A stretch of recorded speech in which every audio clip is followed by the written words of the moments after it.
Et pour qu'ils puissent briller dans les dîners mondains, on leur explique le principe d'incertitude de Heisenberg. Et il est défini comme je viens de vous le dire. On ne peut pas déterminer ou connaître simultanément, avec une grande précision, la position et la vitesse d'une particule. Sous-entendu, une particule a une position et une vitesse bien définies, mais à cause de la méchante mécanique quantique qui ne veut pas que nous connaissions complètement le réel, nous ne pouvons pas les connaître ensemble.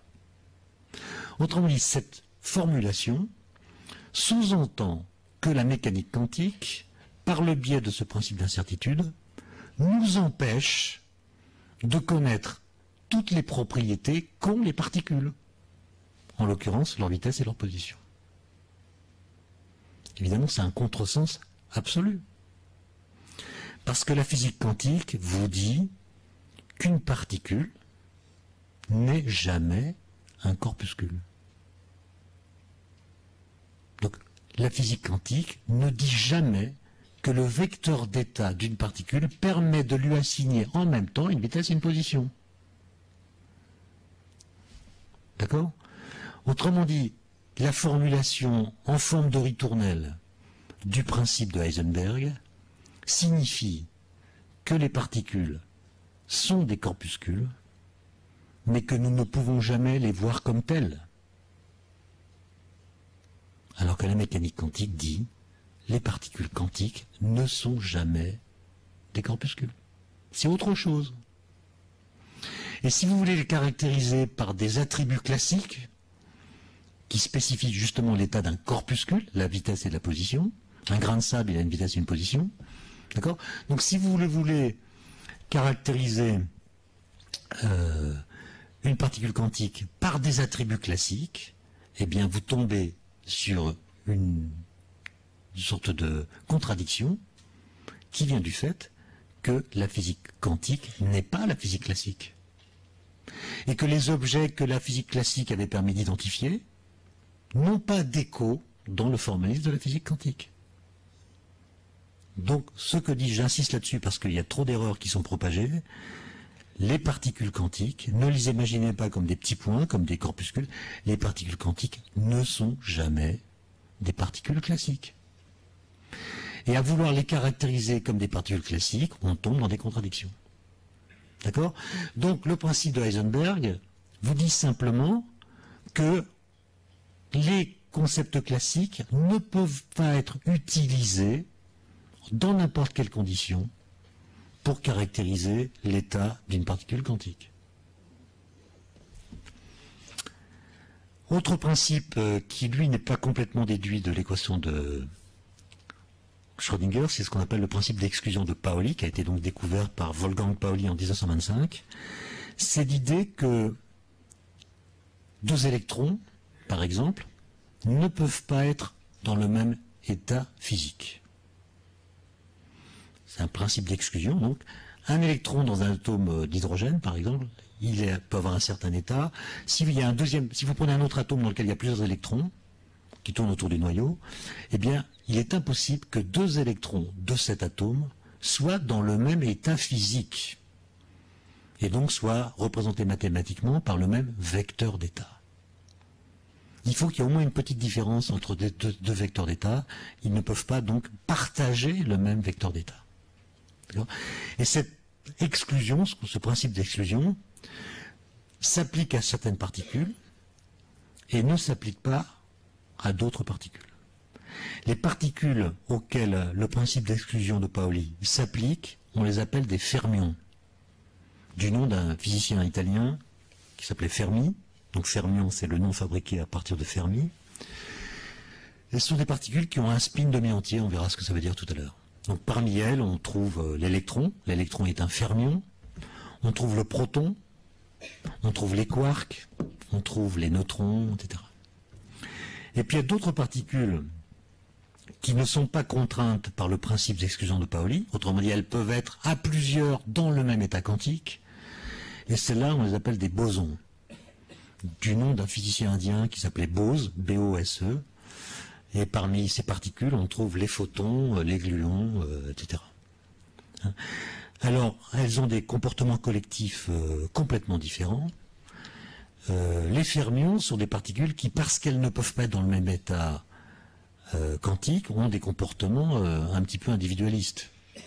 Car elles ne peuvent avoir que des états physiques différents des états physiques des autres particules du même type. Donc les fermions ont tendance à se singulariser. Alors que les bosons, eux, ont un comportement grégaire. Ils peuvent être très nombreux dans le même état quantique. Ce qui donne lieu à la manifestation de propriétés très spectaculaires, comme l'effet laser. Dans un rayonnement laser, tous les photons sont dans le même état quantique. C'est ce qui donne au laser son intensité, etc.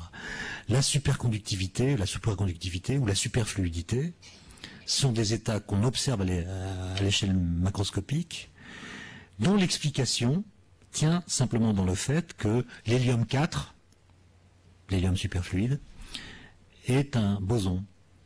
Donc il a un spin entier qui lui permet d'échapper au principe d'exclusion de Pauli, qui permet donc à ces atomes d'être tous dans le même état quantique, ce qui donne lieu à la superfluidité, etc. Donc d'un point de vue collectif, ils ont des comportements très différents. Les fermions obéissent à une loi statistique qu'on appelle la statistique de Fermi-Dirac, et les bosons obéissent à une autre loi statistique qu'on appelle la statistique de Bose-Einstein. Alors, si on veut faire des analogies avec les comportements humains, c'est un peu compliqué, parce que les êtres humains sont des fermions, car ils veulent se distinguer les uns des autres, mais leur façon de se distinguer est tellement partagée qu'ils se comportent en fait comme des bosons. D'accord ? Donc c'est compliqué.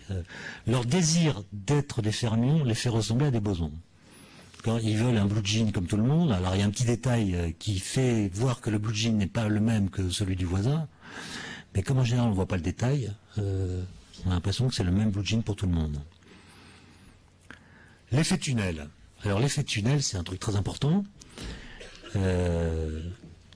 Parce que c'est Georges Gamow, que j'ai montré en photo tout à l'heure, qui en 1926 a appliqué l'équation de Schrödinger à une situation physique particulière et a montré qu'elle permettait de comprendre ce qu'on appelle la radioactivité bêta. La radioactivité alpha. Vous savez que les noyaux très lourds, les noyaux qui contiennent beaucoup de protons et de neutrons, donc uranium et autres, sont des noyaux qui, lorsqu'ils ont trop d'énergie, s'en débarrassent. C'est ce qu'on appelle la radioactivité. La radioactivité, c'est le moyen qu'ont les noyaux qui contiennent trop d'énergie de se débarrasser de leur excédent d'énergie. En fait, ils ont la peau du ventre trop tendue, d'accord, et la radioactivité permet de détendre un petit peu leur peau trop tendue.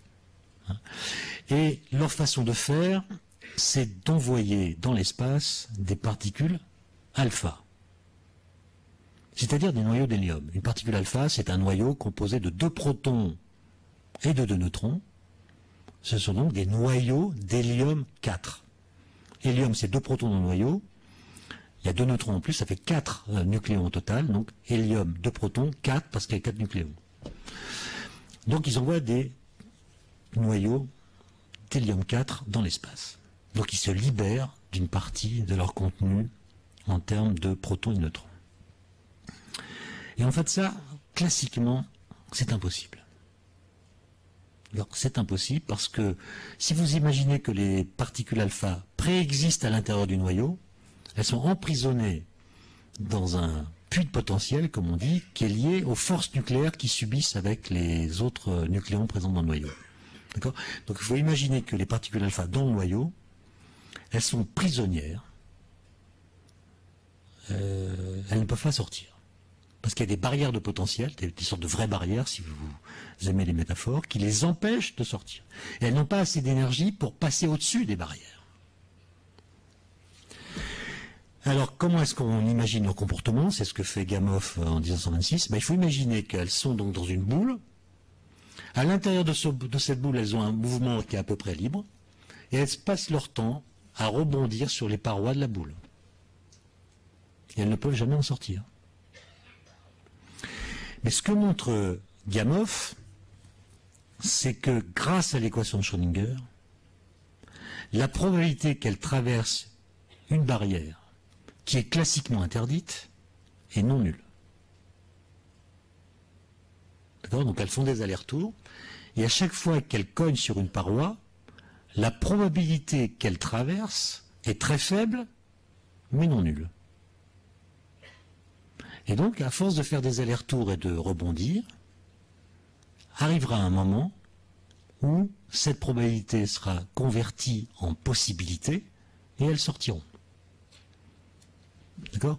Vous êtes d'accord que quand vous jouez au dé, la probabilité que vous obteniez un 6 est non nulle. Donc, à force de lancer le dé, vous tomberez nécessairement sur un 6.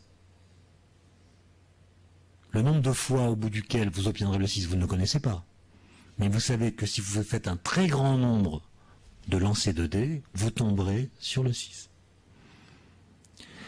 Eh bien, la particule alpha qui est contenue dans le noyau, nécessairement, si l'effet tunnel, comme on l'appelle, est possible, devra un jour sortir du noyau. Et donc, on a pu comme ça comprendre la radioactivité alpha, qui était complètement incompréhensible quand on s'en tenait aux lois classiques. Et la métaphore qu'a utilisée Gamow pour avoir cette idée de l'effet tunnel, c'est le football. D'accord? La particule alpha, c'est le ballon. L'équipe adverse, c'est la barrière de potentiel. L'équipe adverse, elle est censée empêcher que le ballon aille jusqu'au but. Donc elle fait de la résistance. Elle se comporte comme une barrière de potentiel qui fait obstacle au mouvement du ballon. Et de temps en temps, il y a des buts. Pourquoi il y a des buts? Parce que l'équipe attaque, et à chaque fois qu'elle attaque, il y a une probabilité non nulle que le ballon aille dans le but par effet tunnel. Prenez le goal, si vous préférez. Le goal, c'est la barrière de potentiel. Donc par effet tunnel, ça peut rentrer dans le but. Et plus il y aura d'attaques, plus la probabilité qu'il y ait un but sera élevée. Il n'y a qu'au Paris Saint-Germain qu'on n'a pas encore compris cette loi d'évidence. D'accord?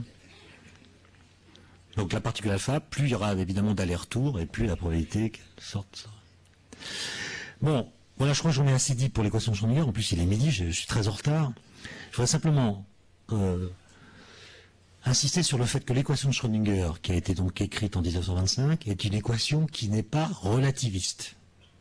Autrement dit, elle n'est bonne, juste, exacte, que lorsque la vitesse de la particule n'est pas très grande, ou n'est plus négligeable, est négligeable, cette équation n'est valide que lorsque la vitesse de la particule est négligeable devant la vitesse de la lumière. Par exemple, l'atome d'hydrogène, c'est un peu limite. La vitesse caractéristique de l'électron autour du noyau dans l'atome d'hydrogène, c'est à peu près 1/100 de la vitesse de la lumière. Bon, 1/100, c'est très petit devant 1, mais quand même, dans l'atome d'hydrogène, il y a des effets relativistes qui ne sont pas pris en compte par l'équation de Schrödinger. Vous voyez que l'équation de Schrödinger, elle a un domaine de validité qui est très limité en termes de vitesse. Et il faut avoir ça en tête pour éviter les extrapolations abusives. Hein. Et donc, dans les années 28, les physiciens se sont posé la question de savoir si on pouvait trouver une équation qui soit à la fois quantique et relativiste. Et il faut bien en trouver une. Parce que dans le rayonnement cosmique, par exemple, vous avez des particules qui traversent l'atmosphère, qui forment ce qu'on appelle le rayonnement cosmique. Ces particules sont des particules. Donc on doit les traiter par la physique quantique. Mais elles sont très rapides. Vous savez qu'il y a des muons, par exemple, qui traversent l'atmosphère à des vitesses très proches de la vitesse de la lumière. Donc ces particules-là ne peuvent pas être décrites par l'équation de Schrödinger, puisque celle-ci est limitée aux situations que je viens de préciser. Et donc il faut trouver un formalisme qui soit à la fois quantique et relativiste pour pouvoir décrire les particules qui vont très vite, comme celle du rayonnement cosmique.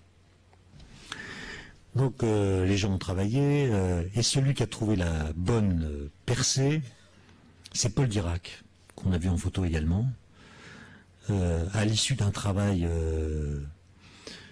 dont j'aimerais bien vous parler, mais j'ai pas le temps, mais je me contenterai de dire que c'était un travail époustouflant, la façon dont il a trouvé l'équation quantique et relativiste qu'il publie en 1928. Et il se rend compte que ce mariage de la physique quantique et de la relativité donne naissance à deux enfants. Le premier, c'est l'antimatière. Le deuxième, c'est le spin. C'est-à-dire que quand vous faites le mariage physique quantique et relativité, et si en plus vous croyez à l'impossibilité des voyages dans le temps, c'est ce qu'on appelle la causalité, l'existence des antiparticules devient nécessaire. C'est-à-dire qu'il prédit l'existence d'une antiparticule associée à l'électron, de même masse que lui, mais de charge électrique opposée. Donc en 1931, après 3 ans de travail, Dirac prédit l'existence de ce qu'on appelle aujourd'hui le positron, qui est l'antiparticule de l'électron. Et le positron, comme vous le savez, a été découvert dans le rayonnement cosmique peu de temps après, en 1932, par un physicien américain qui était alpiniste, qui avait monté une chambre de Wilson au sommet du mont Pasadena pour mesurer le rayonnement cosmique, et il a vu des traces de particules qui allaient dans l'autre sens que les traces habituelles et qui étaient courbées par le champ magnétique et qui portaient une charge opposée à celle de l'électron. Il avait découvert le positron. Donc, mécanique quantique plus relativité conduit à la prédiction de l'existence de l'antimatière. Et puis il y a une autre propriété des particules qui découle directement de ce mariage, qui est le spin. Le spin. Alors, je comptais vous en parler beaucoup, mais je crains qu'on n'ait pas vraiment le temps. Le spin, en anglais ça veut dire tourner, c'est un moment cinétique, donc c'est quelque chose qui mesure l'état de rotation de l'objet en question. Donc, c'est un moment cinétique intrinsèque porté par les particules. Alors en physique classique, donc chez Newton, le moment cinétique d'un objet est lié à son état de rotation. Plus l'objet est massif et à une vitesse donnée, plus son moment cinétique sera élevé, et plus il tourne vite, et plus son moment cinétique est élevé. Mais le fait qu'une particule porte un spin suggère qu'elle se comporte comme une petite toupie qui tourne sur elle-même. C'est l'image qu'on a en tête, hein. Donc un électron serait une petite toupie, et c'est la rotation de cette toupie sur elle-même qui donnerait à l'électron son spin. Ce que je vous demande, c'est d'abandonner complètement cette image. Parce que quand vous faites le calcul, vous imaginez que l'électron est une petite toupie de taille égale à son rayon classique, eh bien, vous vous rendez compte que le spin qu'il porte, si cette image était bonne, nous obligerait à conclure que l'électron tourne à sa périphérie à une vitesse qui est plus grande que la vitesse de la lumière. Donc si vous avez une image de l'électron comme une sorte de toupie qui tourne à toute vitesse, eh bien vous violez, sans le savoir, la théorie de la relativité.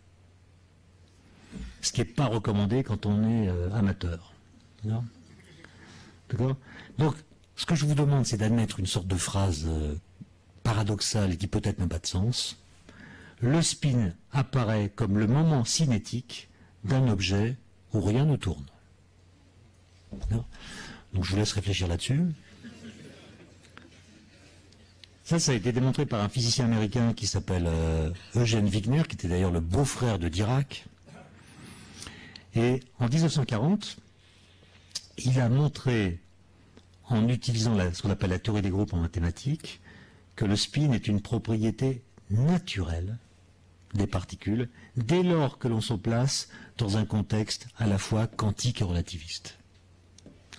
Quand vous êtes dans un contexte quantique et relativiste, qui est le contexte adéquat pour décrire les particules quantiques en n'importe quelle circonstance, eh bien il y a un certain nombre de règles qui s'imposent à vous et que Wigner qui est en photo ici. Là, je ne sais pas si je vais vous raconter ça parce que c'est peut-être un peu compliqué. Ouais, écoutez, j'en ai très peu dit par rapport à ce que je voulais dire, et si j'attaque ce transparent, j'attaque les questions de l'interprétation qui sera le sujet de la semaine prochaine, donc je préfère m'arrêter là et puis essayer de dire les compléments dans les réponses aux questions que vous voudrez bien me poser. Je vous remercie.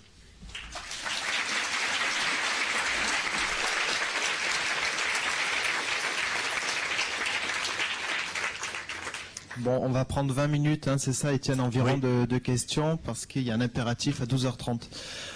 Donc, levez la main, voilà.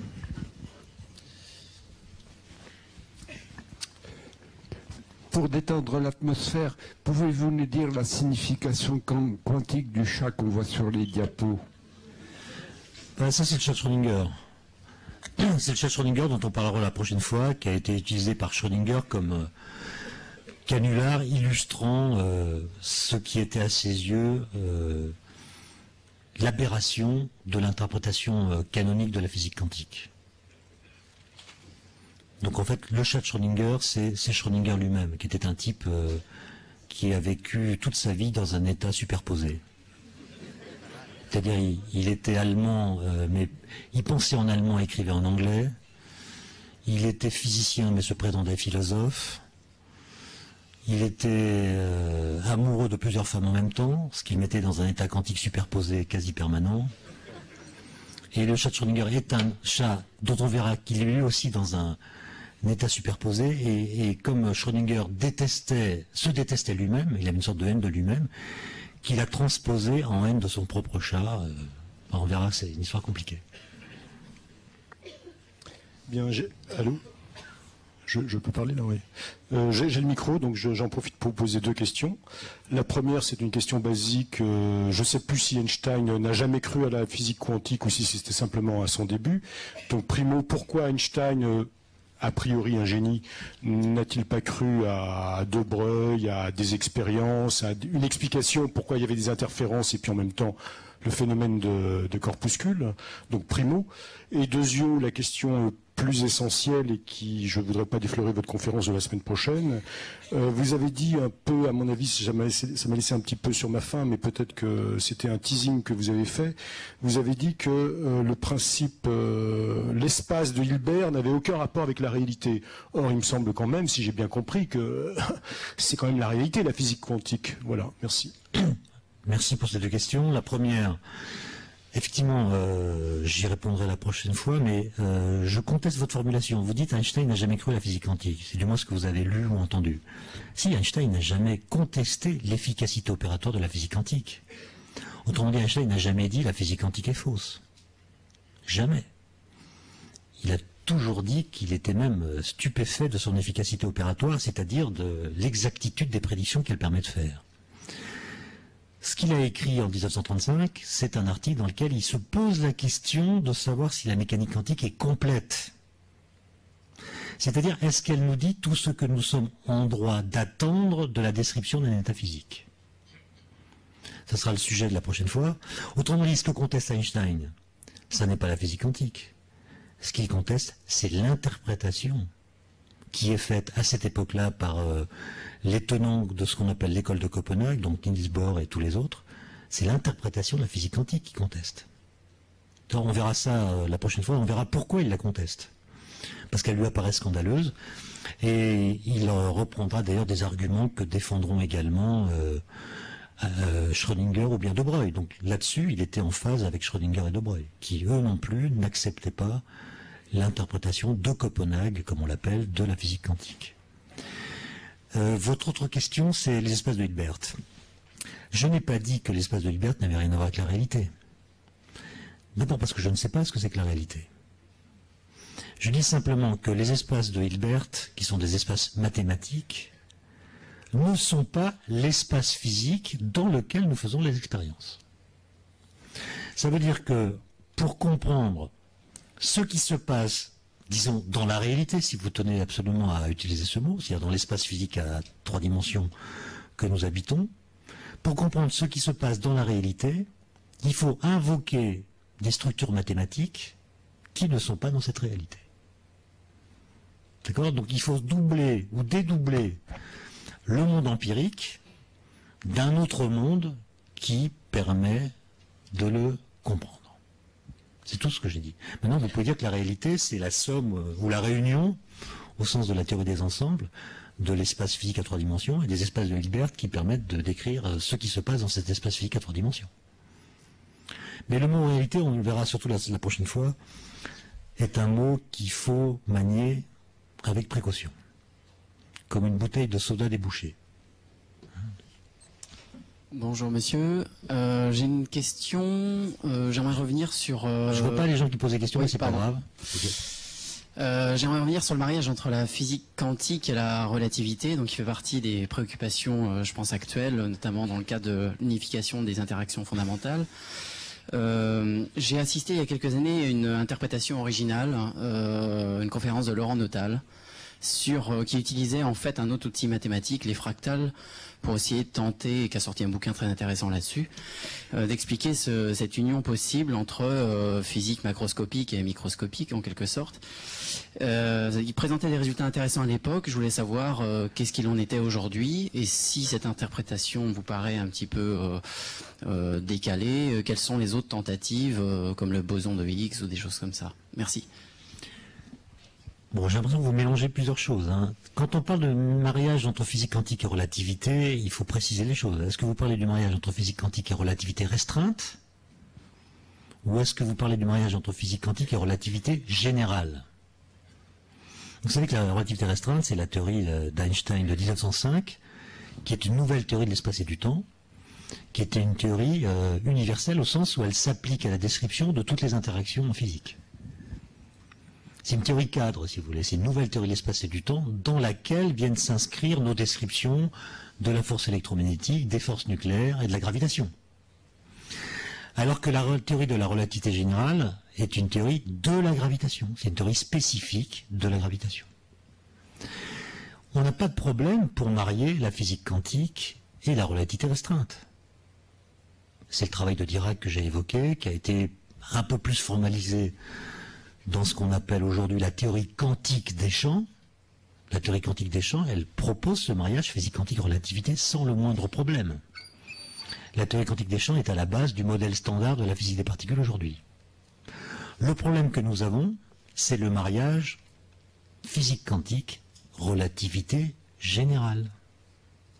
Autrement dit, c'est notre description de la gravitation que nous ne parvenons pas à glisser dans le cadre de la physique quantique. D'où la nécessité de choisir des hypothèses très audacieuses, du genre augmenter le nombre de dimensions d'espace-temps, c'est ce que propose la théorie des cordes, ou d'autres voies plus ou moins exploratoires. Alors la théorie de Notal, elle visait à tenter cette unification en utilisant le concept d'espace-temps fractal. Bon.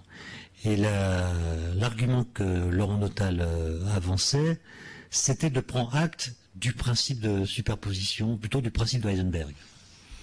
Il utilise le principe de Heisenberg pour montrer qu'à petite échelle, la structure de l'espace-temps est une structure fractale. L'espace-temps n'est plus l'espace-temps lisse et continu de la relativité restreinte, ça devient quelque chose qui est rendu topologiquement chaotique par le biais de la mécanique quantique.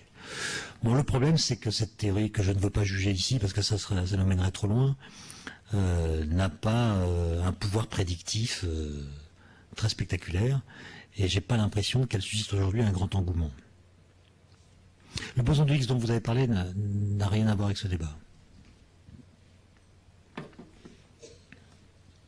Vous nous avez expliqué que les particules sont des concepts mais ce ne sont pas des objets, ne sont pas des corpuscules, et qu'on ne peut pas se les figurer. Vous nous l'avez dit la semaine dernière aussi, mais je vous reposerai une question qui a été posée la semaine dernière, mais un peu autrement. Quand est-ce qu'un ensemble de particules devient une corpuscule? Vous nous avez montré le niveau mathématique, c'est-à-dire quand on est de l'ordre de grandeur de la constante de Planck. Bon, je reviens pas là-dessus, mais est-ce qu'il y a une explication de la frontière, une explication entre guillemets physique, quand ces particules qui sont, on ne sait pas quoi, entre les ondes et des corpuscules, enfin on ne sait pas très bien ce que c'est, enfin moi je me représente pas très bien ce que c'est, quand et comment est-ce qu'un ensemble de particules comme ça devient quelque chose de tangible dans notre compréhension? Alors, il y a deux choses à dire pour tenter de répondre à votre question. La première chose, c'est qu'une particule ne devient jamais un corpuscule. Voilà. Alors, un ensemble de particules ne devient jamais un corpuscule non plus. Je vous rappelle qu'un corpuscule, c'est un objet de taille nulle. Donc un ensemble de particules ne devient jamais un corpuscule. Par contre, un ensemble de particules peut devenir un objet que la physique classique peut décrire. Autrement dit, un ensemble de particules quantiques peut devenir un objet classique. C'est-à-dire un objet dont l'état physique peut être décrit tel que la physique classique le fait d'habitude, en lui attribuant une position bien définie, une vitesse bien définie, etc. Alors, le chat de Schrödinger dont on parlera a été inventé par Schrödinger pour montrer que justement, il y avait ce problème que vous posez. Si les particules sont quantiques, et si, donc, elles ne sont pas des corpuscules, et si un chat est formé de particules quantiques, comment se fait-il que le chat ne soit pas quantique ? Comment se fait-il qu'un chat soit bien localisé dans l'espace? Et pour reprendre des exemples plus inertes, comment se fait-il que cette table soit localisée dans l'espace? Alors qu'elle est constituée d'atomes qui ne sont pas localisés dans l'espace, ou qu'on les a des états quantiques indéterminés. Alors la réponse à cette question, on ne l'a que de façon partielle et depuis à peu près une dizaine d'années. C'est ce qu'on appelle la théorie de la décohérence. La théorie de la décohérence vous dit que quand vous avez un objet macroscopique qui contient donc un grand nombre de particules, un grand nombre de degrés de liberté, comme on dit, en fait, il est constamment couplé à son environnement. L'environnement, c'est pas l'environnement au sens des partis écologistes. L'environnement, c'est tout ce dans quoi baigne cet objet. Donc le vide quantique, s'il est là, la lumière, les molécules d'air, etc. Et cet environnement ne cesse pas d'agir sur le système et de l'obliger à perdre sa cohérence. Donc cette théorie de la décohérence nous explique pourquoi les objets macroscopiques se comportent comme des objets classiques. Mais évidemment, elle ne fait pas disparaître le scandale de la superposition au niveau microscopique.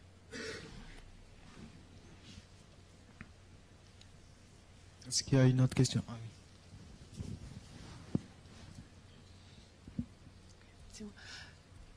Vous nous avez dit comment ne pas interpréter le principe d'incertitude en prenant l'exemple appliqué à la position et à l'impulsion. Alors, est-ce que vous pouvez nous dire comment il faut mieux l'interpréter? Non, moi je pense que si vous voulez, les vulgates dont j'ai parlé sont ravageuses. Parce qu'elles laissent entendre qu'une mesure en physique quantique est imprécise. Il n'y a pas de flou quantique. On a beaucoup parlé de flou quantique. Claude Allègre a fait un livre, il parle tout le temps. Il n'y a pas de flou quantique. Quand vous faites une mesure de position en physique quantique, vous avez exactement la même précision qu'une mesure de position en physique classique. Autrement dit, les mesures quantiques ne sont pas plus imprécises que les mesures classiques. Simplement, quand vous demandez à une particule, par le biais d'un instrument de mesure, vous lui demandez, particule, quelle est ta position? La particule, si vous ne la titillez pas trop, dit, mais je n'ai pas de position. Mais si vous l'obligez à entrer dans un dispositif expérimental dont la fonction est de mesurer la position, vous allez torturer cette particule. Et sous la torture, elle va parler. Elle va dire, tu me tortures, ben moi je vais te dire ma position c'est X. Et elle va apparaître en une position X.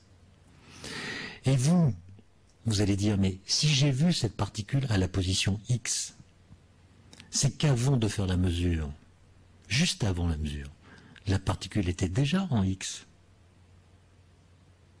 Mais la physique quantique vous dit non. Non. Avant, elle était représentée par un vecteur d'état qui la représentait comme une sorte d'ectoplasme délocalisé qui n'a pas de position bien définie. Et c'est le fait de lui poser la question de sa position qui l'oblige à prendre position. D'accord? Mais avant, il n'y a pas de position, il n'y a pas d'impulsion bien définie. Il y a tout un ensemble de valeurs possibles. Et c'est le fait de faire la mesure qui, parmi toutes les valeurs possibles, va actualiser une valeur particulière parmi toutes celles qui étaient a priori possibles. C'est comme les sondages pour les élections. La plupart des Français n'ont pas d'avis sur les présidentielles. D'accord? La plupart d'entre nous, on flotte, on est dans une superposition quantique intégrale. Entre les 2, les 3, les 4, je ne sais pas combien vous en prenez, mais on est tous en train de... nous sommes des chats de Schrödinger électoraux. Tous. D'accord? Mais quand il y a un sondeur qui s'amène, il vous pose les questions qui vous obligent à prendre position. Parce que votre position elle est tellement subtile, vous oscillez, vous hésitez, il y a du bon, il y a du mauvais, vous n'êtes pas encore déterminé. Mais le sondeur, il veut du oui ou du non. D'accord? Et il vous oblige à prendre position alors que vous n'avez pas de position. D'accord? Et ça peut évoluer, votre paquet d'ondes, il va évoluer au cours du temps. D'accord? Donc construire une campagne électorale ou un choix de candidat sur des sondages faits un an avant, c'est un délire. Enfin, je ferme la parenthèse, parce que c'est pas le sujet, mais je veux dire, il faudrait que les gens apprennent un peu plus de mécanique quantique pour être moins victimes des sondages. J'ai une question ici sur le modèle, les modèles lors de l'établissement de l'équation de Schrödinger. Il y avait un très joli modèle que j'avais vu, c'est un déplacement sur une ellipse, peut-être complètement refermé pour l'atome d'hydrogène. Et puis pour le spin, c'était une sorte de vortex qui expliquait justement qu'il n'y avait pas de mouvement, tout en ayant un moment cinétique. Qu'est-ce que c'est devenu là, ces très beaux modèles de 1930 à peu près? Mais quand c'est beau, c'est pas forcément vrai. C'est-à-dire l'espèce de principe platonicien selon lequel il y aurait identité entre le beau, le vrai et le bien a été battu en brèche. C'est pas parce que vous avez un beau modèle qu'il est juste. Alors, quand même, il y a des situations dans lesquelles des principes esthétiques peuvent servir de guide.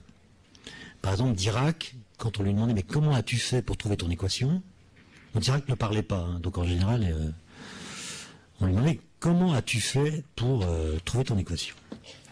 Il a répondu « je cherchais une équation qui soit belle. » Bon. D'ailleurs, il se fichait complètement de savoir si le positron existait. Hein. Il était sûr que son équation était belle, comme elle était belle, elle était vraie, donc le positron existait. C'était même pas la peine d'aller le chercher. Et on lui disait « mais qu'est-ce que c'est pour toi une équation belle ?» Eh bien, il disait, si vous êtes mathématicien, vous comprenez ce que je veux dire, et si vous n'êtes pas mathématicien, je ne peux pas vous l'expliquer.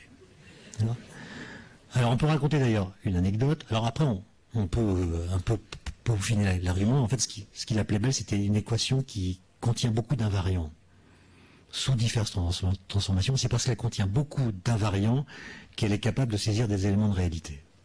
Bon, on pourra en parler longuement, mais juste pour vous dire que la notion de beauté est une notion assez peu intéressante. C'est qu'en 1926, après que Schrödinger a écrit son équation, il y a eu un modèle concurrent en mécanique quantique proposé par Heisenberg, qu'on appelle la mécanique des matrices.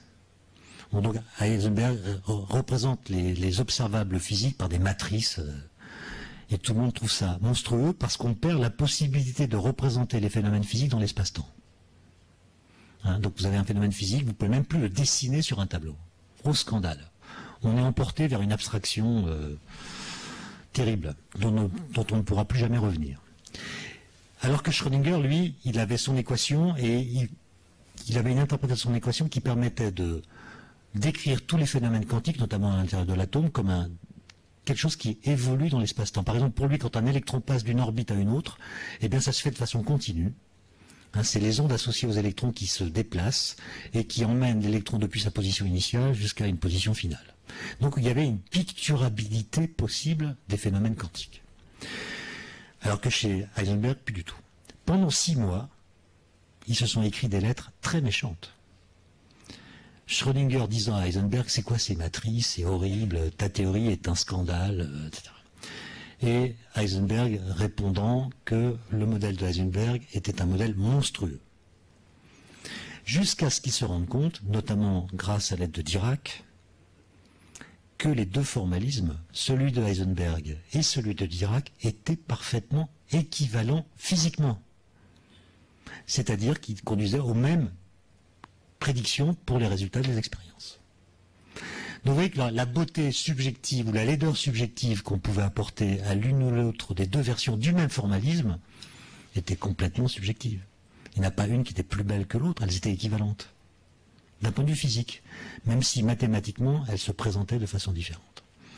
Donc méfions-nous de cette histoire de beauté. Il y a des tas de théories belles qui sont fausses, et il y a des théories peut-être justes qui ne sont pas très élégantes. Monsieur tout à l'heure a parlé du boson de Higgs. Bon, le statut du boson de Higgs dans le modèle standard de la physique des particules, c'est pas d'une élégance extrême. Mais il existe sans doute. Bon, il est 12h30. Non, mais c'est pas une contrainte à 1 minute. Bon, alors on en prend une dernière. Oui. Pour l'électron,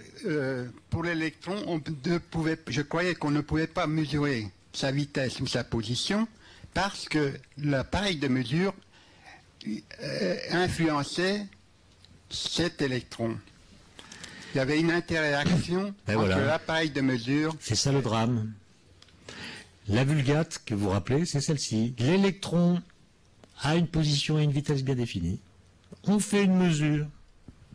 La mesure perturbe l'électron, et du coup, la position qu'on mesure n'est pas celle qu'il avait. Ben non, il n'avait pas de position. Effectivement, on le verra la prochaine fois, la mesure va changer la représentation mathématique de l'électron, c'est-à-dire va changer son vecteur d'état. Son vecteur d'état nous dit l'ensemble des valeurs possibles de la position que l'on peut détecter si l'on fait une mesure. Et si on fait une mesure, effectivement, on voit l'une de ces positions se manifester. Ça ne veut pas dire qu'il avait cette position avant. D'accord ? Donc quand on dit la mesure perturbe le système mesuré, on comprend, la mesure va changer la valeur de la variable qu'on mesure. Donc la mesure va introduire de l'erreur dans la variable qu'on a mesurée. Et on verra la prochaine fois que c'est un peu plus subtil. Et votre formulation, je ne vous en fais pas du tout le reproche, montre les ravages des vulgates. D'ailleurs, c'est une erreur de traduction. Vous savez que c'est une erreur de traduction, principe d'incertitude. Parce que le mot qu'a utilisé Heisenberg dans son article, c'était Unsicherheit. Donc, effectivement, incertitude. Et puis, il s'est rendu compte qu'il y avait ce problème, et il l'a changé en Unbestimmtheit. Je ne suis pas très sûr des noms, mais je tente le coup. J'avais écrit ça dans un bouquin, mais je ne me souviens plus du mot allemand. Je crois que c'est ça. Donc, indétermination. Manque de chance, Paul Langevin, en France, avait déjà traduit le premier terme en incertitude. Et ensuite, il n'a pas fait la correction qui aurait permis, dès le début, d'appeler le principe d'Heisenberg le principe d'indétermination, plutôt que le principe d'incertitude. Et le principe d'incertitude, ajouté à la théorie de la relativité restreinte mal comprise, a servi aux philosophes postmodernes pour faire une sorte de relativisme ambiant. On ne peut pas connaître la réalité, tout se vaut, tout est relatif, etc. Que des contresens.